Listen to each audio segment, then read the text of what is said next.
There is a phenomenon in physics that most people have heard of, but almost no one has truly sat with.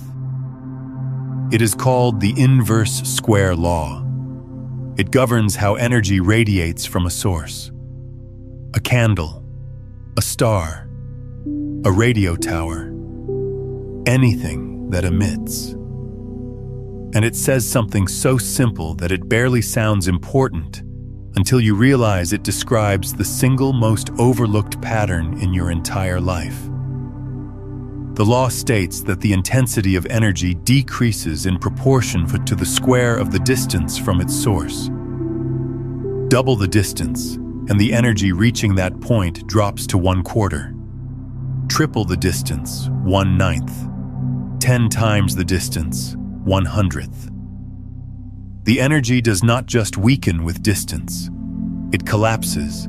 It dissipates at a rate that accelerates the further it travels from where it began. Now hold that. Because this is not a physics lesson. This is a mirror.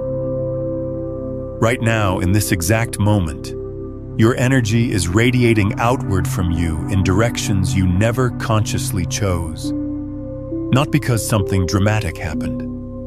Not because you made one terrible decision, but because of the 1,000 tiny, nearly invisible channels you have opened over months and years of unconscious availability. Channels to conversations that drain you. Channels to obligations you inherited rather than selected. Channels to people whose proximity to your life has nothing to do with resonance and everything to do with guilt or habit or the quiet terror of what it might mean to choose yourself. And the inverse square law is operating on every single one of those channels.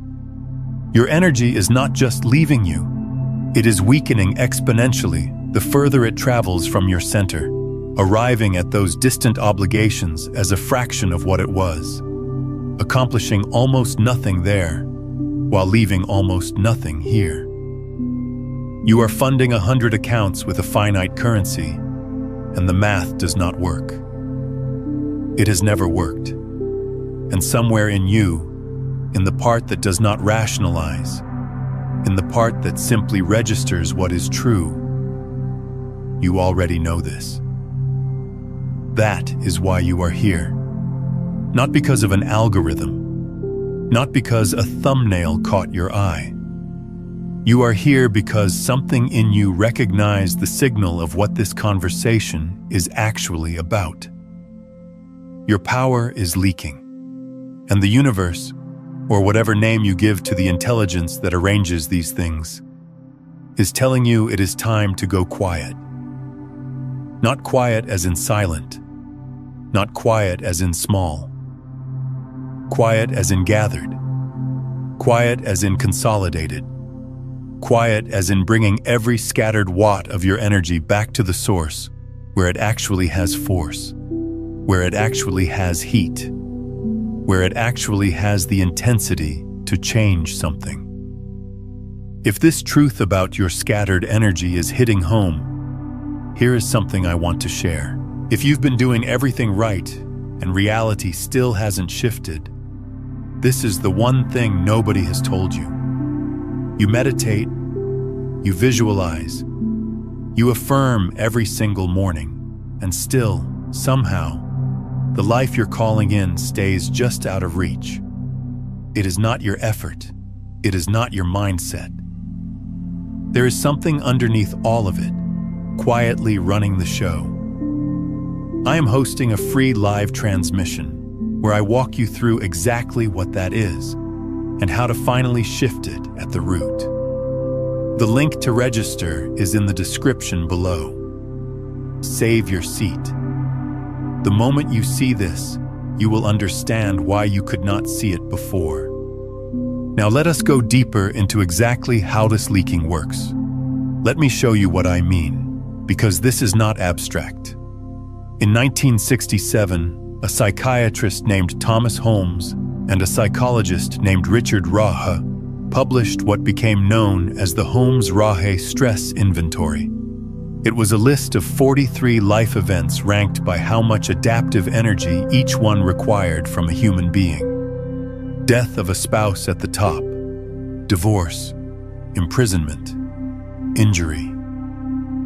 But what made the scale genuinely disturbing was not the catastrophic events. It was the cumulative ones. The small adjustments. A change in sleeping habits scored 20 points. A change in eating habits scored 15. A minor violation of the law scored 11. And the research showed consistently, across populations, that when your cumulative score crossed a certain threshold, your probability of serious illness within the following 2 years rose dramatically. Not because any single event was devastating, but because the total energy expenditure exceeded what the system could sustain. This is the mechanism nobody talks about when they talk about energy leaks. It is not the one conversation that empties you. It is the accumulation. It is the constant, low-grade hemorrhage of adaptive energy toward things that are not building anything, not nourishing anything, not creating anything. They are simply demanding. And your system, your nervous system, your endocrine system, your immune system, does not distinguish between a demand that matters and a demand that does not. It simply pays. Every demand gets funded. Every open channel receives its allocation.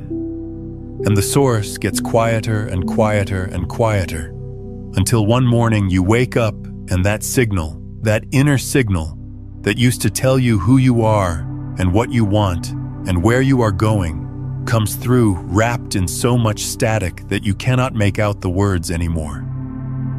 That morning is not a breakdown. It is a message. And the message is not that something is wrong with you. The message is that the ratio is wrong. Too much going out. Not enough staying in. Too many channels open. Not enough energy at the source. If this is already resonating with something you have been feeling, take a moment right now to hit that like button and subscribe to this channel, because what we are uncovering here goes much deeper. Now I want to take you somewhere specific, because understanding this intellectually is only the first layer. There is a moment that almost every person alive has experienced, but rarely examines. It is the moment right after you say yes to something you did not want to say yes to. Not a large yes, not a life-altering commitment, a small one. Someone asks you to attend something, to help with something, to listen to something, to participate in something. And in the half-second before your mouth opens, there is a sensation. It is brief. It is quiet. And most people override it so quickly that they do not even register it as a signal. But it is there. A slight contraction. A tightening somewhere in the chest or the stomach or the throat. A microsecond of resistance that your body generates before your social conditioning floods in and overwrites it with compliance. That contraction is not anxiety. It is not selfishness. It is not antisocial dysfunction. That contraction is your energy field recognizing a demand that does not align with your actual trajectory. And briefly, honestly, before the programming kicks in saying no. Your body said no, and then your conditioning said yes. And in that override, in that tiny, barely perceptible override, a channel opened. Energy began to flow outward towards something that was never yours to fund. And because it was small, because it looked polite, because it looked responsible, because it looked like what a good person does, you did not notice the cost. But your nervous system noticed. It always notices. I want you to try something right now. Think of the last time you felt that contraction and overrode it.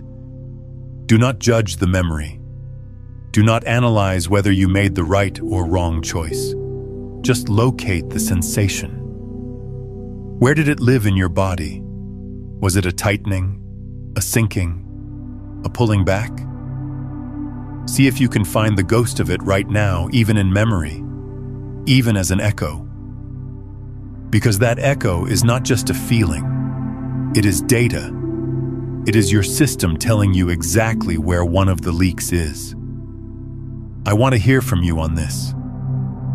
When was the last time your body said no, but your mouth said yes? And what did that cost you? Drop that in the comments, because naming it is the first step in reclaiming it. There is a concept in electrical engineering called impedance matching. It describes what happens when you connect two systems, and the resistance between them is either matched or mismatched. When impedance is matched, energy transfers efficiently from one system to the other. Almost nothing is lost. The signal arrives intact. But when impedance is mismatched, something fascinating and terrible happens. The energy does not simply fail to transfer. It reflects back. It bounces. It creates standing waves, interference patterns, distortion. The signal degrades not just at the point of connection, but throughout the entire system. The mismatch does not stay local. It propagates. This is exactly what happens in your life when you are consistently directing energy toward connections that are fundamentally mismatched with who you actually are. The energy does not just disappear into the other person or the obligation or the performance. It reflects back as distortion, as confusion, as that strange, persistent feeling that something is off even when nothing looks wrong on the surface. You feel it as brain fog, as decision fatigue, as the inability to access your own clarity, even about things that should be simple. And the reason is not that you are broken or confused or lost. The reason is that your system is full of reflected energy, bouncing between mismatched connections, creating interference patterns that drown out the clean signal of your own knowing. When an engineer encounters impedance mismatch, the solution is not to push more power through the system. That only amplifies the distortion. The solution is to remove the mismatched connections, to simplify the circuit, to reduce the system to its essential, well-matched pathways so that energy can flow cleanly again. This is what going quiet actually means. Going quiet is not retreat. It is not hiding. It is not giving up on the world or on people or on engagement. Going quiet is the deliberate, conscious act of removing the mismatched connections from your system so that the energy you do have can flow without distortion, so that the signal you are broadcasting into the field of your life can be clean, coherent, and strong enough to actually organize reality around it. Have you spent years chasing manifestation, visualizing, affirming, raising your vibration, only to watch the same patterns repeat? Every traditional method assumes the same thing, that you are separate from what you want. That separation was never real. You were chasing a signal you were already broadcasting. Beyond the frequencies, a quantum guide to consciousness mastery walks through all 9 frequencies, from the dense transmissions trapping you through the ascending currents, to the master frequencies where consciousness becomes the field. Every method you tried sent a signal outward. This one tunes the signal you already are. Every day you delay, your nervous system broadcasts the same old signal, and breaking free gets harder. So move on it tonight. The link is in the pinned comment below. And here is where this connects to something that most spiritual teachings mention, but rarely explain with the precision it deserves.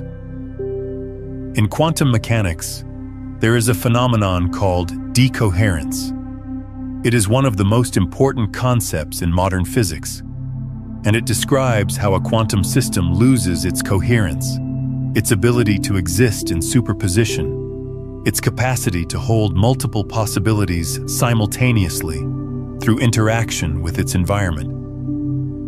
The more a quantum system interacts with external systems, the more entangled it becomes with those systems, and the faster it decoheres.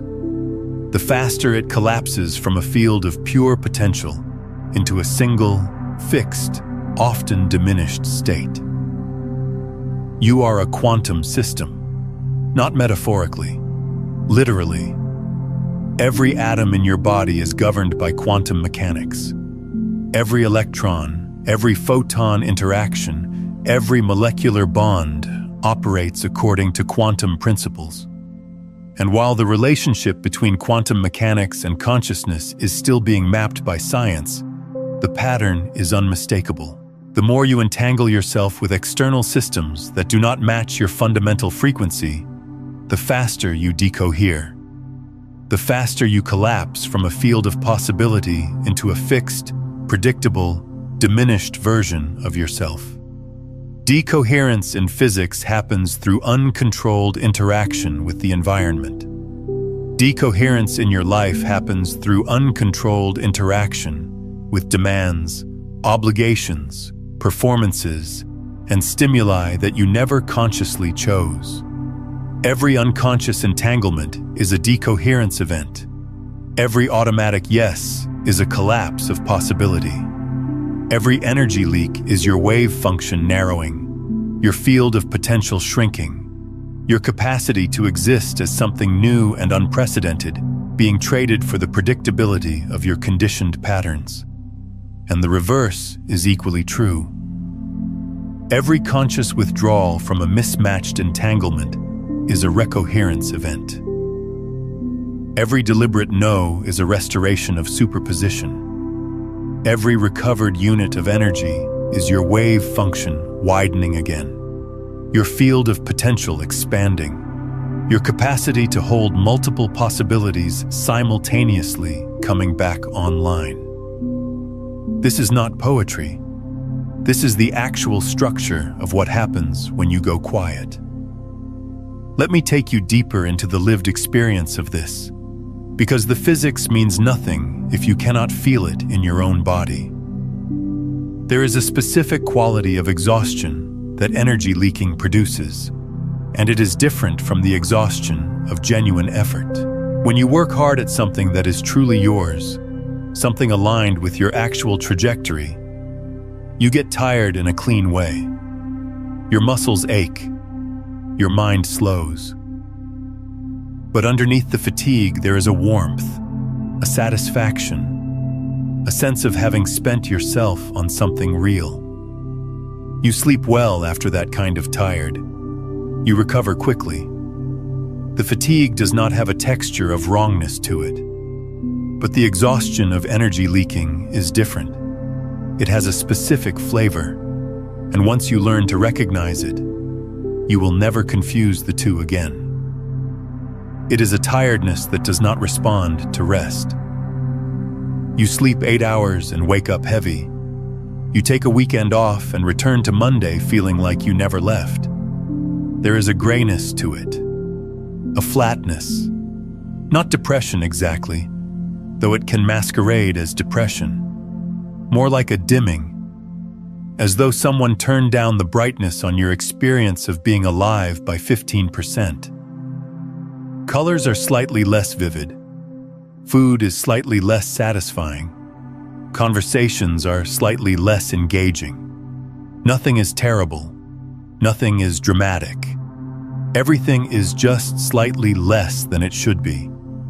And that slightly less is the signature of a system whose energy is being distributed to too many places, arriving everywhere at a fraction of its full intensity, illuminating nothing fully. This is where the inverse square law comes back. Remember, energy does not just decrease with distance from the source. It decreases with the square of the distance. So when you are funding 40 different channels of obligation and performance and unconscious availability, the energy arriving at each one is not 1/40th of your total. It is exponentially less than that, because each channel represents distance from your center. And the law is not linear. It is quadratic. The further you spread, the more catastrophically each endpoint is starved. And you, at the center, the source, are the most starved of all. Because the source is the last place that gets funded when everything is flowing outward. I want to pause here and ask you to notice something. As you have been listening, has anything shifted in your breathing? Has anything loosened or tightened? Sometimes when the truth of your own situation is being described with precision, the body responds before the mind has time to build a defense. If you notice a shift, do not interpret it.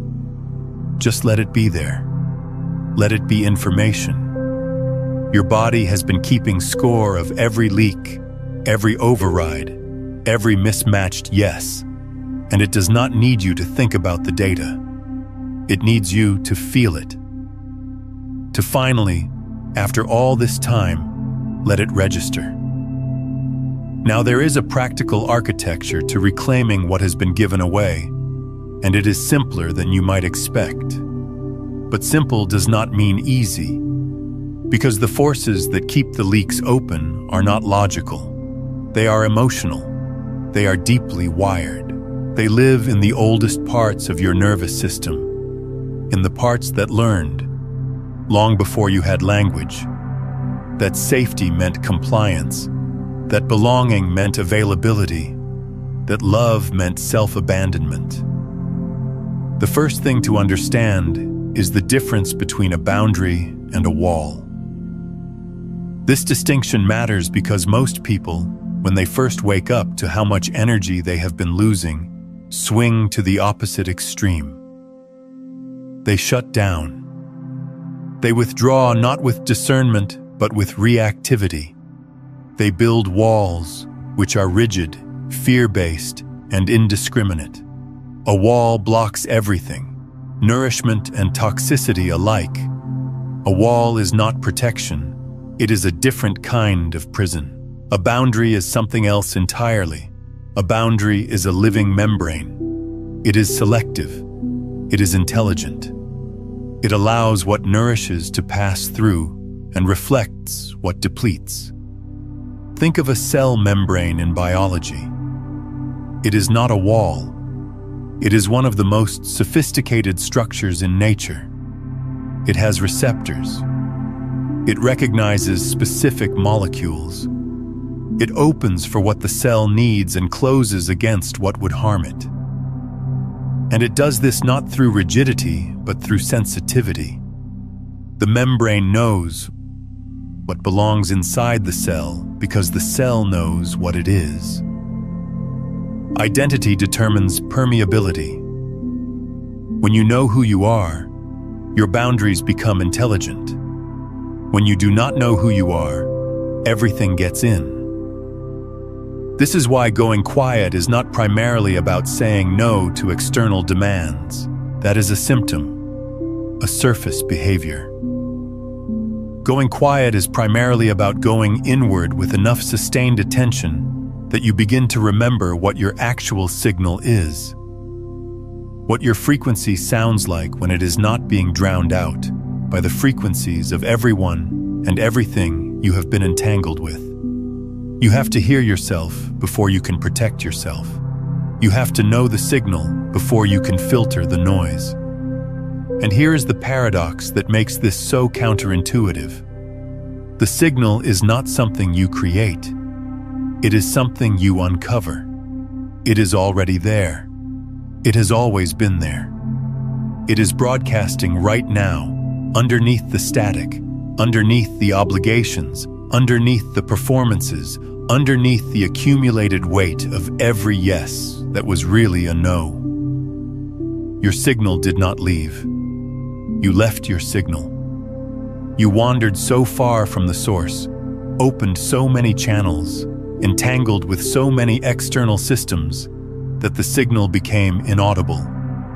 Not absent, inaudible. There is a vast difference. A radio station does not stop broadcasting because you drove out of range. You simply can no longer receive it. The station is still there, still transmitting at its frequency, still carrying its specific information. You just moved too far away. Going quiet is driving back toward the tower. It is closing the distance between you and your own signal until the reception clears and you can hear again what has been playing all along. Tell me something in the comments. What is one channel in your life that you already know needs to narrow? You do not have to explain it or justify it. Just name it. Sometimes writing it down where it can be witnessed is the moment the shift begins. Let me give you something concrete to work with. Because understanding this conceptually is necessary but insufficient. The body has to participate. The nervous system has to experience the shift, not just hear about it. There is a practice that comes from contemplative traditions across multiple cultures, though each tradition names it differently. I am going to strip it of its cultural packaging and give you the bare mechanism, because the mechanism is what matters. Sit or stand, it does not matter, and bring your attention to the soles of your feet. Not your thoughts about your feet. The actual sensation. The pressure where they contact the ground. The temperature. The subtle aliveness of the skin. Stay there for 3 breaths. Just 3. And notice what happens to your attention. Notice how it wants to leave.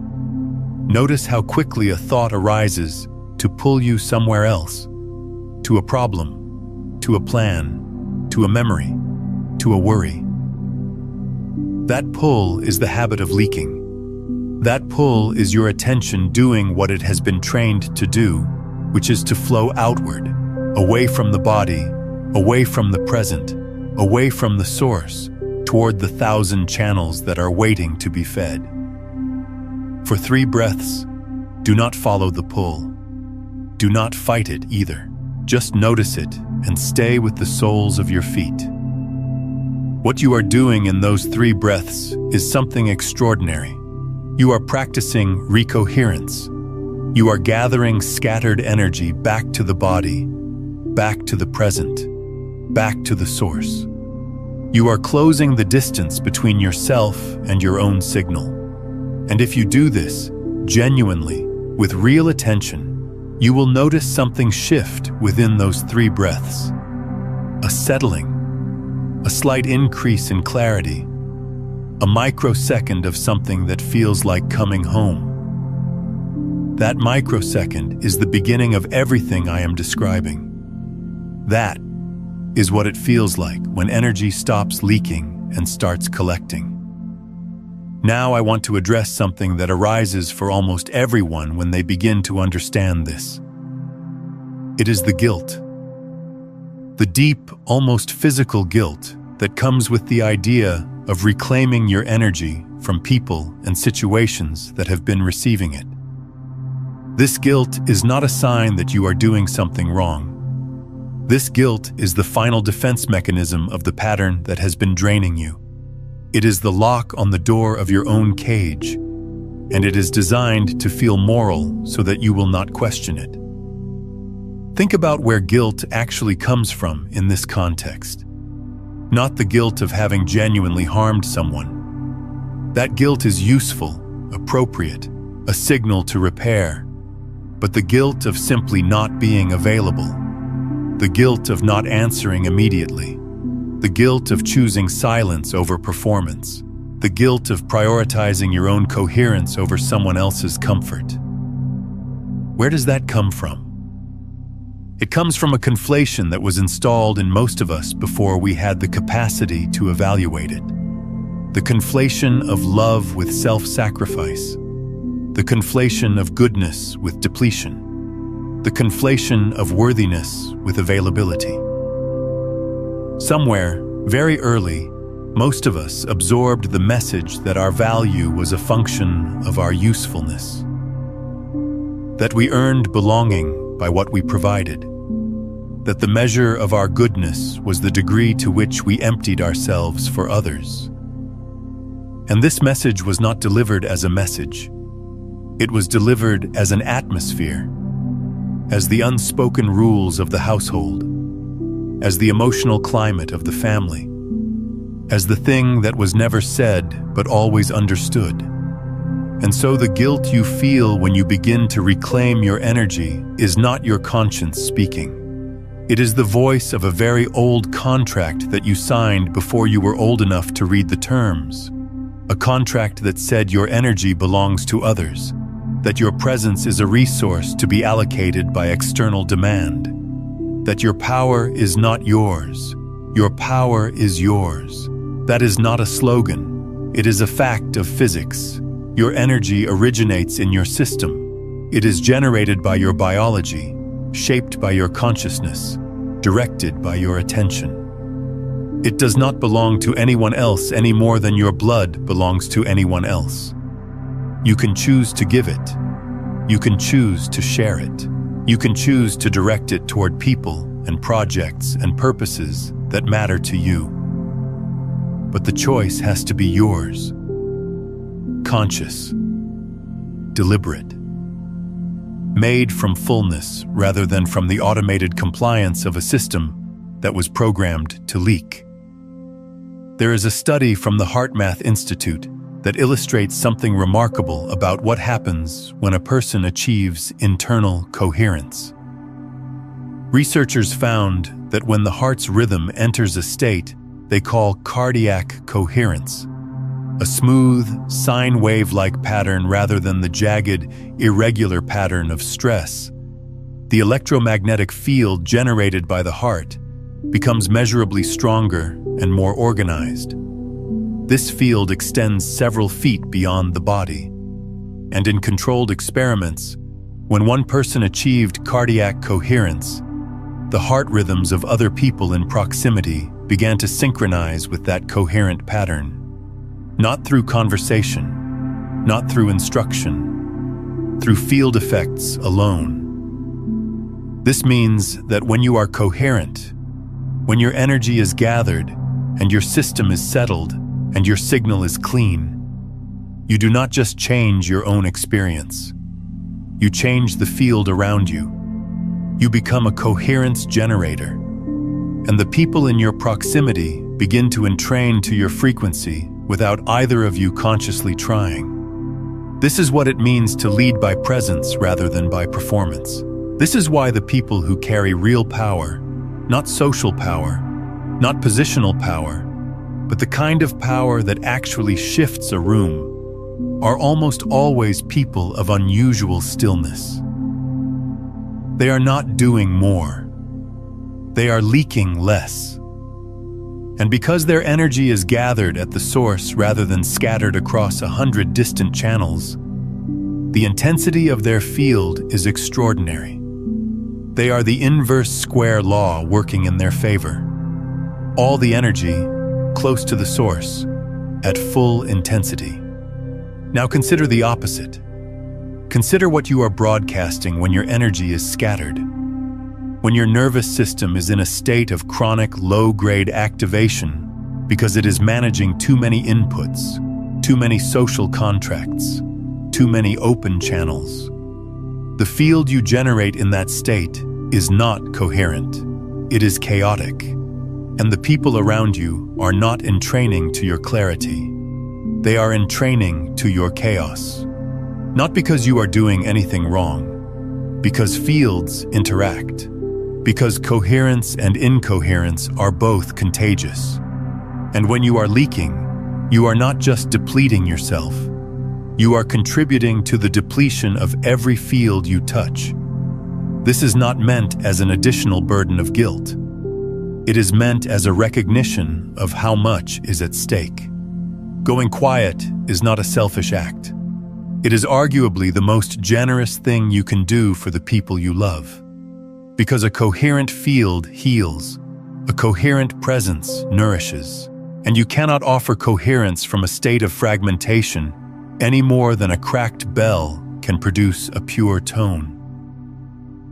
There is something else that happens when you begin to reclaim your energy, and it is the thing that almost no one warns you about.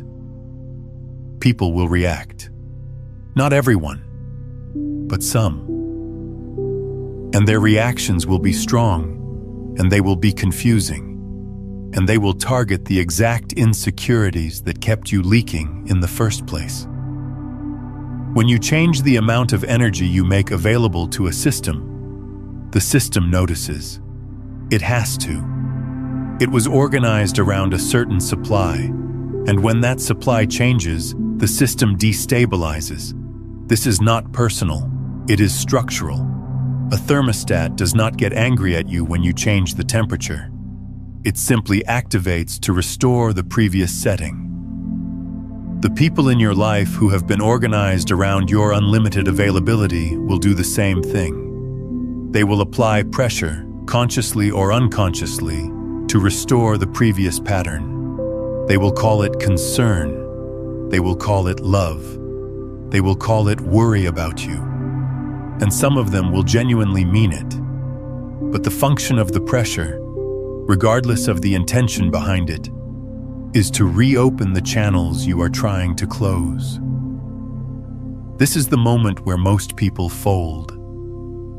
This is the moment where the guilt floods in, where the old programming activates, where the fear of abandonment or conflict or judgment becomes louder than the quiet signal of your own coherence.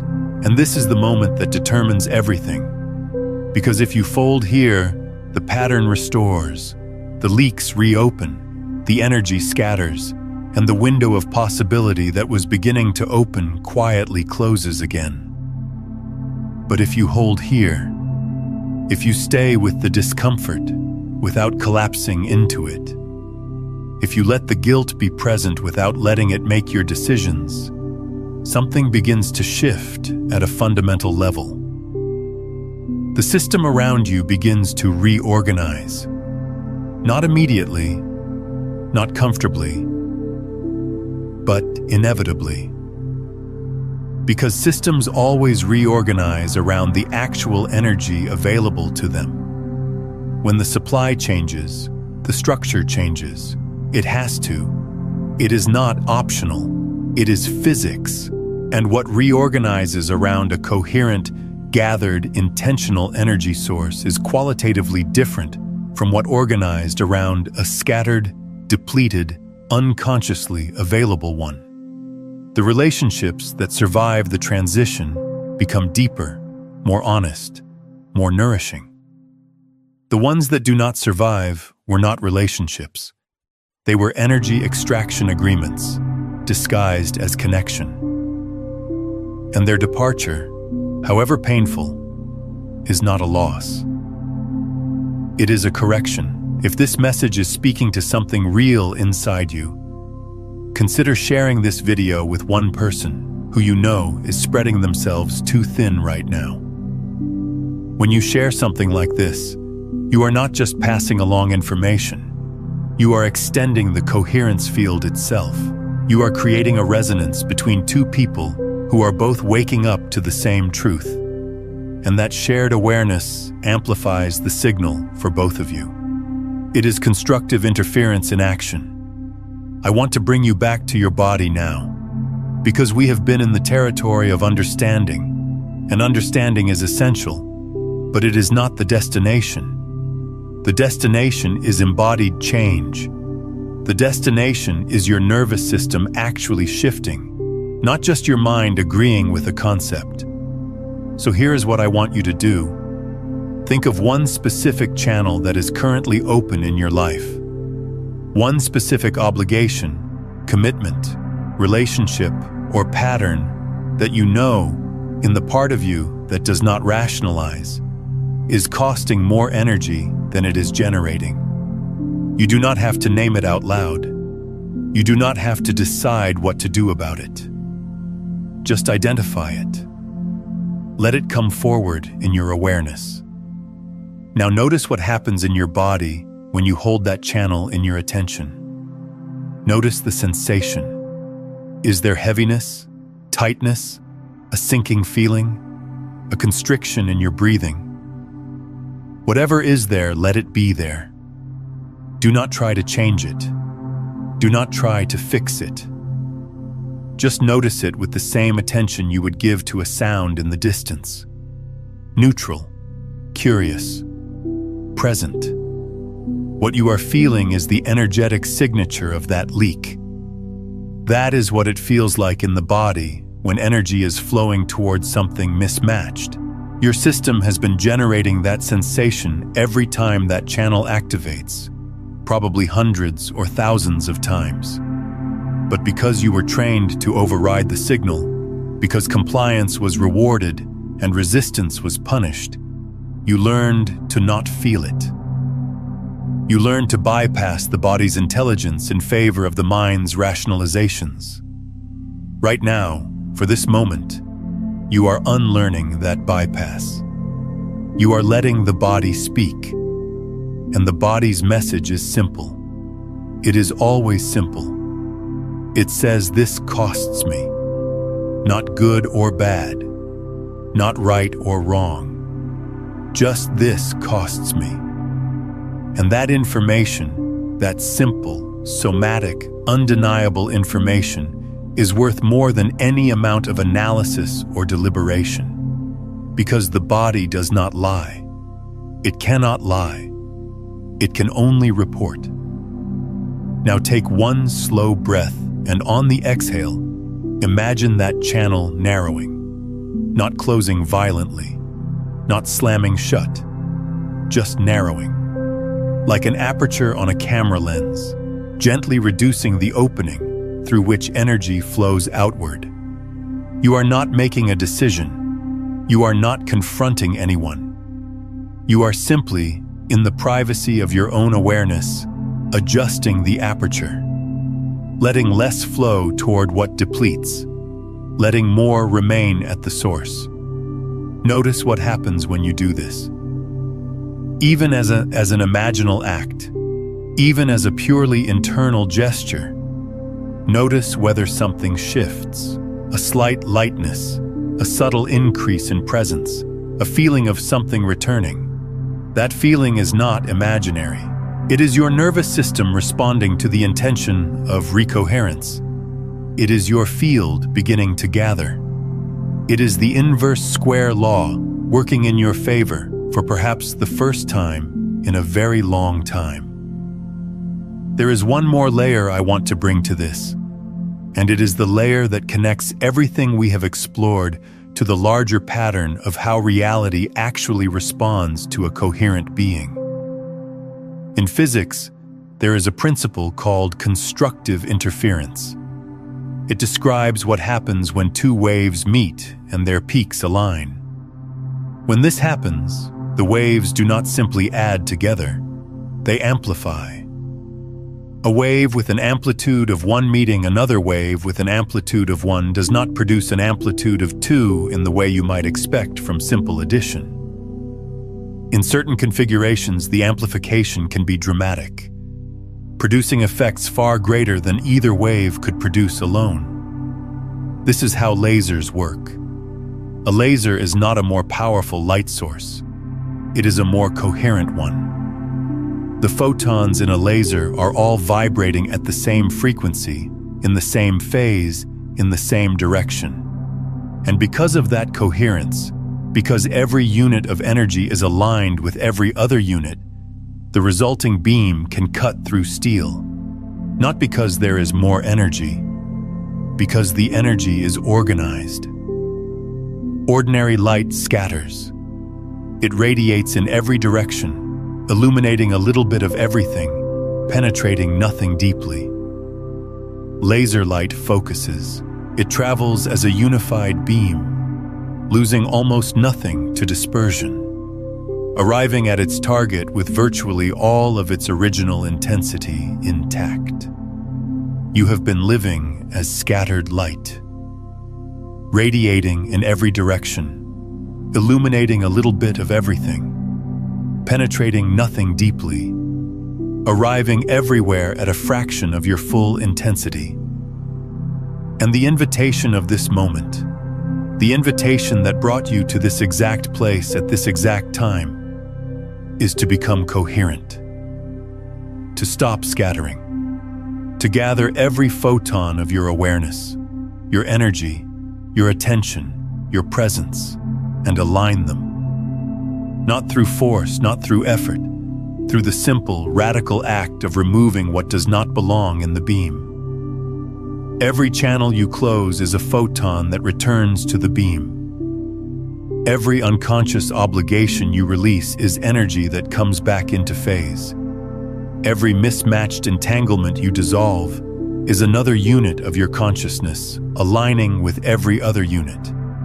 And as the coherence builds, as the beam tightens, as the signal clarifies, reality begins to respond differently. Not because you are trying harder, not because you are manifesting more aggressively, because a coherent signal produces coherent effects, because a focused beam penetrates where scattered light cannot, because the universe does not respond to effort, it responds to coherence. This is what the people who transformed their lives discovered. Not a technique, not a secret, a subtraction. They removed what was not theirs. They closed the channels that were draining them. They went quiet. And in the quiet, in the gathering, in the returning of energy to the source, something extraordinary happened. The signal clarified.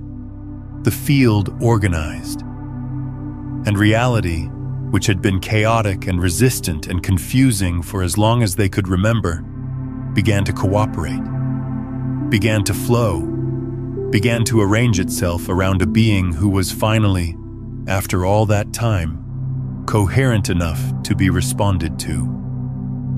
This is what is available to you, not eventually, not after years of practice. Now, in the space between this breath and the next, in the decision to close one channel that does not serve you, in the willingness to feel the guilt and not obey it, in the courage to let your energy come home. The world will tell you that going quiet is giving up, that pulling back is weakness, that simplifying is settling. The world will tell you this because the world is organized around your leaking. The world benefits from your scattered availability.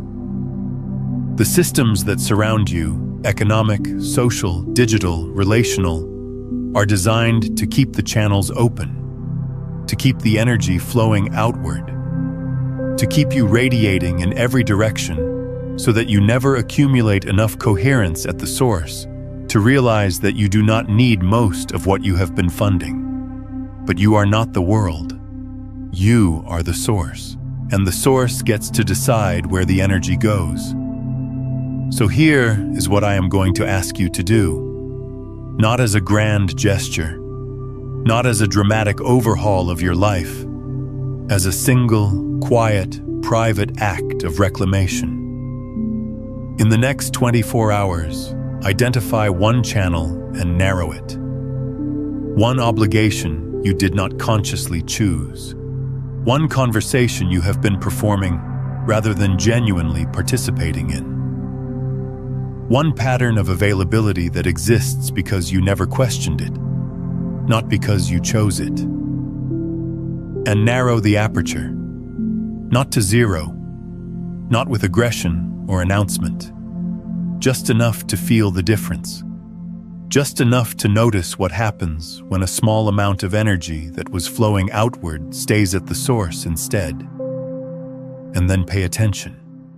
Pay attention to what shifts. Pay attention to what becomes clearer. Pay attention to the quality of your presence, your sleep, your thinking, your feeling. Pay attention to whether the world falls apart, which it will not, or whether something in the world quietly reorganizes around the new supply, which it will. This is not the end of something. This is the beginning. The beginning of a relationship with your own energy that is conscious rather than automatic, chosen rather than inherited, coherent rather than scattered. Your power has not gone anywhere. It has been distributed to addresses that are not yours, funding lives and patterns and performances that have nothing to do with who you are actually becoming, and it is ready to come home. It has been ready for longer than you know. It has been waiting for exactly this moment, this recognition, this willingness to go quiet enough to hear the signal that has been playing underneath the noise all along. The signal that says your power is yours, that it has always been yours, that no one and nothing can take it without your unconscious permission, and that the moment you revoke that permission, the moment you begin to gather what has been scattered, the moment you choose coherence over compliance, everything changes. Not because you changed the world, because you changed the source, and the world has no choice but to follow. If this landed somewhere real in you, if you felt something shift or settle or clarify, stay in this space for a moment longer. Do not rush back into the noise. Let the gathering continue. Let the aperture narrow. Let the energy collect. And when you are ready, carry this into the next hour of your life.